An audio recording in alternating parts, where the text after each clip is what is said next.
Quem é Renan Santos? Você deve estar se fazendo essa pergunta agora, porque Renan Santos apareceu numa pesquisa para a presidência da República com 2%, junto a um partido que nem sequer está pronto. Renan Santos, que na prática sou eu, é fundador de um partido chamado Missão, uma proeza que muitos consideravam impossível.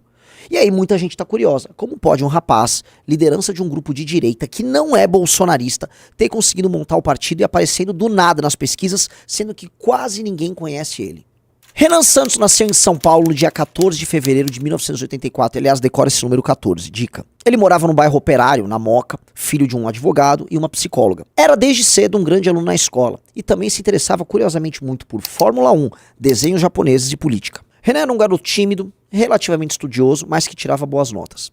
Com base nisso, conseguiu passar na faculdade de Direito mais difícil do Brasil, na Faculdade de Direito da USP. Lá ele desenvolveu o gosto pela política, a vontade de alterar a realidade ao redor dele e a criar grupos. Sim, já naquela época, com coisa de 20 anos, Renan fundou seu primeiro partido político. E uma curiosidade, ele organizava eventos um tanto quanto estranhos, a ponto de levar o Henri Cristo. É isso mesmo que você está vendo, o Henri Cristo na faculdade para fazer uma palestra. Antes de tudo bom? Boa noite aqui pro pessoal. A gente queria agradecer ao pessoal que contribuiu com a rifa, que ajudou a fazer o Henri Cristo.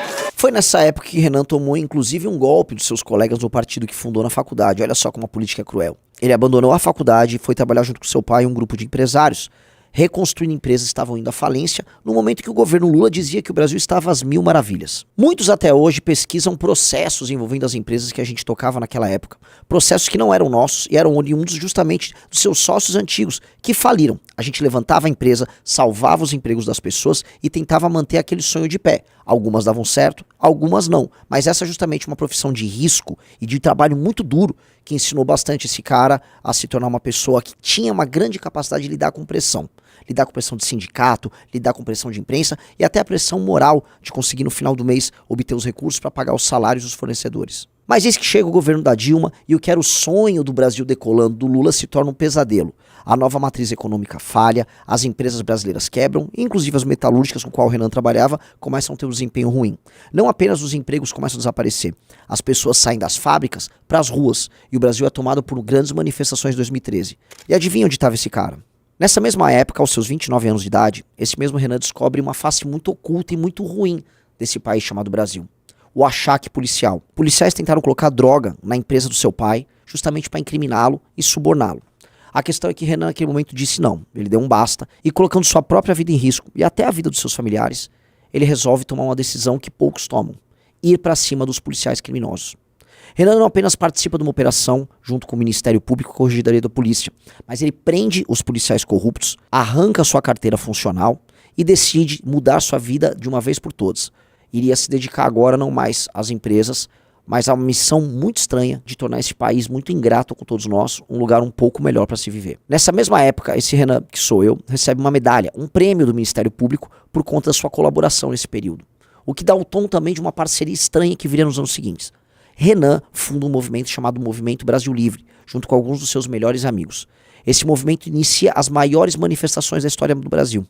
Paralelamente, e curiosamente, o Ministério Público tocava uma operação chamada Lava Jato, você lembra dela? Pois bem, as ruas pedindo impeachment de Dilma e defendendo a luta contra a corrupção se mesclavam com o trabalho do Ministério Público numa operação gigantesca que mudou o destino do Brasil.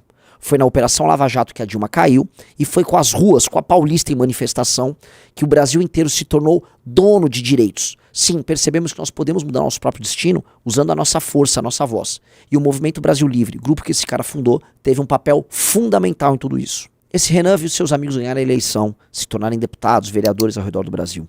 Foi o destino de Kim, de Arthur e muitos outros. Ele, porém, manteve um papel de construtor de grupo. Articulava suas peças, montava redes sociais, administrava o orçamento que à época era pequenininho do Movimento Brasil Livre. E também era o maior alvo das críticas. A imprensa o atacava, matérias estranhas e mentirosas surgiam. Tentaram, inclusive, incriminá-lo, já com Bolsonaro no poder, por fazer críticas ao governo Bolsonaro. Era a lógica da direita do momento. Se você está com Bolsonaro, você pode tudo. Se você não está, você tem que ir para a cadeia. Mesmo tendo toda a sua vida exposta, sua família humilhada e devassada, esse cara resolveu continuar. Ele acreditava em algo meio estranho. Ele achava que dava para ser de direita, enfrentar o petismo e desenhar um Brasil muito duro com criminosos, sem precisar necessariamente se ajoelhar para o político famoso em questão. Na verdade, ele achava que tinha meter a porrada, falar a real sobre esse tipo de político. Renan, assim como seus amigos, não acreditava em Bolsonaro. Achava que Bolsonaro era uma farsa, algo que ficou comprovado pela própria fraqueza de Bolsonaro nos anos seguintes.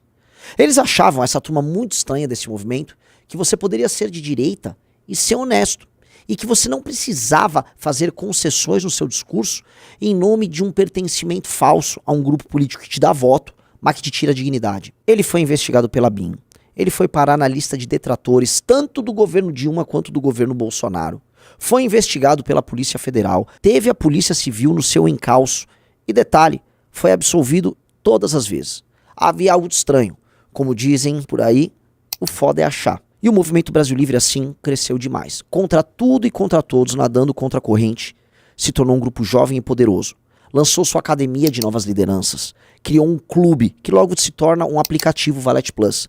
Lança uma revista. E aí, maior das ousadias, propõe um partido político, o Partido Missão. Esse partido diz ser a voz dos jovens do Brasil. A voz de quem não aceita ser administrado pelos mesmos políticos velhos, pelos mesmos coronéis que sugam de quem trabalha e produz para se manterem ricos e inúteis, como um tumor que cresce sem nenhuma função. O partido bateu todos os recordes. Foi o partido montado mais rápido na história do Brasil, em maior número de estados, com maior número de fichas validadas. Ele está indo para julgamento agora. E as pessoas se perguntam, quem são os homens a liderar essa iniciativa? São muitos, em todo o Brasil. Um deles é esse tal de Renan, com essa história um tanto quanto curiosa, que eu acabei de contar de maneira bem resumida. Esse cara está propondo muita coisa diferente. Tem um tal de Livro Amarelo, que é o programa desse partido, e que dizem ser revolucionário, propondo um tratamento para os criminosos no Brasil nunca antes visto na nossa história. Propondo industrializar o Nordeste, propondo mudar a forma como nós lidamos com as diferenças regionais e com as próprias desigualdades que tornam o Brasil um país tão triste para se viver. Se te perguntarem, portanto, quem é esse Renan Santos, espalhe esse vídeo. Mostre quem sou eu. Eu sou um cara comum que tem alguns desejos excepcionais sobre o nosso futuro. Se te disserem que esse cara é um vilão, ou como muitos dizem por aí, um anjo da morte, um cara que quer vingar e trazer sangue para as ruas das favelas, lembre-se que eu quero apenas prender e matar as lideranças do crime organizado no Brasil. De maneira séria e correta, como qualquer país sério faz com aquelas ameaças terroristas que tiram a vida de brasileiros de bem. Não devemos aceitar o nosso destino da maneira como tá. Se você quer uma guerra para sua geração e não um discurso bonitinho sobre paz, eu tô aqui te convocando. Não vai ser fácil, não vai ser bacana e nem vai ser bonito. Mas no mínimo daqui 40 anos você vai poder olhar para o passado e falar: eu me orgulho do que eu fiz. E eu tive ao lado das pessoas certas em todas as guerras certas. Não fuja do seu próprio destino. Toda vez que eu fugi do meu, eu errei. Dessa vez eu tô aceitando. Espero que você aceite esse caminho.